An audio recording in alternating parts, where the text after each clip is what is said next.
What is up, ladies and gentlemen? Once again, welcome back to the Pubgmobile Pro League Middle East, North Africa and South Asia Championship. This is the Pro Analysis segment. Super Jonny, joined by Fyxs, and this time there's a lot going on. We have multiple regions, we have a lot to break down, so we're going to start things off with teams to look out for, followed by the top players, and in the end we have something special.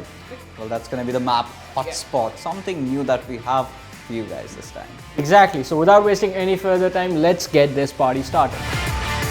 Now, starting things off, the first thing we talk about is teams to look out for. And on number 3 this time, we have Galaxy Racers.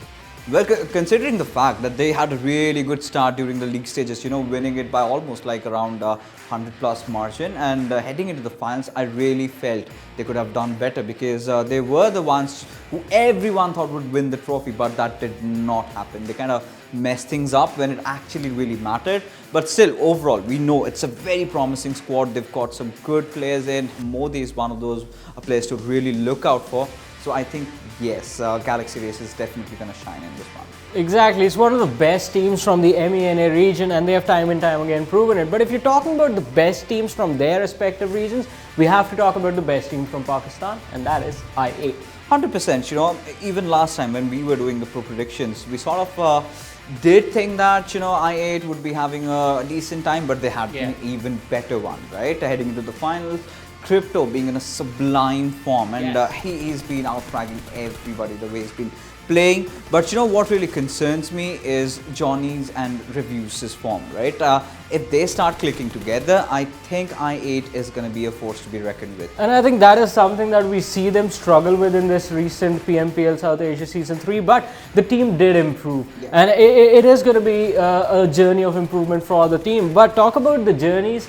On number 1, ladies and gentlemen, we have a team that has just started its journey, but they are looking really solid already, and that is Fyxs with Vibes. 100%. The Cinderella story being really alive over here. Yes. The way they have been playing, that was a clutch, right? Towards the very last day, they were not even in contention for the first spot, but the final day being so good and getting the chicken dinner, winning the tournament, being leveled up in terms of points. With, of course, Dead Eyes, this has been a dream run. Like, you enter the major leagues and you start winning it, and you've started feeling yourself. The confidence is on a different high right now, and this is what I'm going to expect from them. And you got the players, Rules, Delta, everyone just contributing to the betterment of the squad. I think we're going to be looking at a really good performance from these lads. Exactly. I mean, these teams have been incredible in their own right, but a few honorable mentions. I mean, these are going to be the obvious ones, starting things off with DRS taking on the competition. I mean, the team definitely has quite a lot to prove for themselves with the way things went in PMPL South Asia Season 4, and it is going to be a lot of fans hoping that DRS walk away with the trophy in this one, but only time will tell what is going to happen. They're pretty moody, right? If they feel like having a chicken dinner, they just get it, right? That's as easy peasy for them. And on the other note, they've already qualified for the GC by the points that they were already accrued for themselves. But more than DRS, I really want to see as to how Dead Eyes, or rather Vibes, perform, because you're not talking about a team like Vibes. We know this is a team that can have the caliber to go really big. The chicken dinners that they get, that 17-18 kills every single time. But the only problem that they've been facing so far is the consistency. If they can manage to maintain that, I think we're looking at a potential top 3 for them. Oh boy, there's a lot of interesting mixes in this championship, and it is going to be really exciting to watch what is going to happen when the action unfolds. But we've talked about the teams, now it's time to talk about the players. And as far as the individual players go, I think from the MENA region, we have to talk about Yusuf. Yeah, I mean, being the MVP of that tournament, that is something that no one ever anticipated in their wildest of dreams, right? Yala had always been a team that focused a lot of positioning, but this time was something entirely different. They were getting a lot of kills for them. They were also getting a lot of position points. The early points that they did accumulate for themselves, they did manage to hold it out till the very end, and he also did play a very important role in that. So for him to play in a different region, that's the biggest question. How is he going to fare off against the South Asian teams? But apart from that, I think I really have big hopes on this lad. Exactly. I mean, he has a lot as you said, I mean, you are hoping to see quite a lot from him. The fans are hoping to see quite a lot from him, and I believe Yalla Esports are going to be relying quite heavily on him as well. But there's another player from Wizards with Vibes who is sort of in a similar position. That is going to be Delta. I mean, quite heavily relied upon for those frags to come for his team, and he always delivers. Yeah, I mean, he's the powerhouse, you know, behind Wizards with Vibes. They do not get a lot of kills, but whatever kills they get, you know, Delta has some or the other way, has an influence over that, either by assist or maybe he does it for himself, right?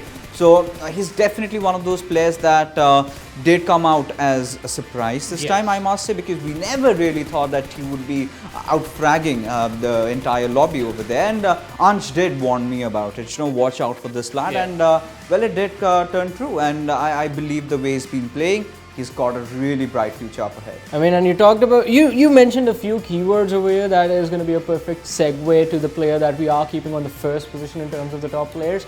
You mentioned powerhouse, you mentioned player to look out for, and when those two words are put together, the first name that pops into your head is Crypto from i8 Esports. He's evolved, right? He's evolved as a human, as a player as well. Because you talk about Crypto, his position, right? He usually loves to play that support role. But we've even seen him, you know, in the PMPL this time, you know, go against the likes of Zeus, even on those closer ranges, which was one of his weakness. He's worked on that, and he's very proficient on it right now. And heading in to the MENA championships, I really think that he's going to outcrack the entire lobby. He's starting to feel himself. Of course, you've got the other big, you know, giants. You've got players from DRS, the entire team. You've got the likes of Assassin. You've got the likes of Jiggle. They were good as well. You've got the Mongolians, for Christ's sake. You've got Action and Top, right? But, you know, this, Crypto, what he puts on the table is something really special, because time and again, you think that, you know, he might underperform a bit, and he always surprises you. I mean, the most consistent player we have seen so far. So it's going to be quite exciting to see what is going to happen in the MENA and SA Championship.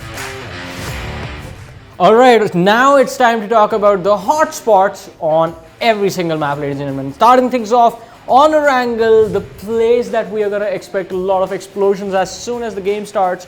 It is going to be Milta, out of all places. Yes, and you know, you're talking about the teams contesting over there. You've got different flavors right off the bat. You've got Fate, Wizards with Vibes, and TES. Now, TES being the dark horses, right? We do not know much about what they're going to offer, because they've not got a lot of experienced players. But you know, these are the players that you need to be more scared of, because you really do not know what they're going to pull off over there. You know, suddenly you're going to be walking off, and they hold your position, and they just take you down.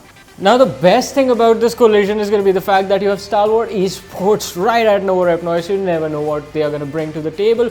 But as we move forward to unexpected things, again, another unexpected drop collision happens on Sanhok in Xiaomi. Yeah, out of every place on earth, and it's understandable why, right? This is a place where teams generally tend to avoid fights. Now that they do know that they've got to face against two more extra teams, this is going to be interesting who backs off. And you know, you're talking about the teams in contention. You've got teams like Galaxy Races, you've got KHK, again, one of those unprecedented teams that we have not heard of a lot. But I'm really excited to see what they're going to put on the table. Exactly, and the excitement does not end here, because when we move to Miramar, ladies and gentlemen, let's talk about this, Fyxs. Montenuevo, DRS, and Rico Infinity. Well, I mean, that is where things start to get interesting, because, you know, both the teams, they have dual drops over there. We've seen DRS going to Vitslaco Breria, so that's what I'm going to anticipate, that they might, you know, head off in that direction, because Rico Infinity, if you talk about their past, this is one of those teams that's strongest in the map of Miramar, and they've proved that time and again. So, I mean, the excitement, it is at its peak, and what could take it to the next level is the tournament starting, which is going to be starting on the 9th, ladies and gentlemen, and ending on the 14th. We're going to have the league stage, we're going to have the finals of this MENA and SA Championship. Do make sure to tune in on the Pubgmobile Esports official YouTube channels and the Pubgmobile Esports South Asia YouTube channels as well, and we'll see you guys on the Battleground. So, goodbye.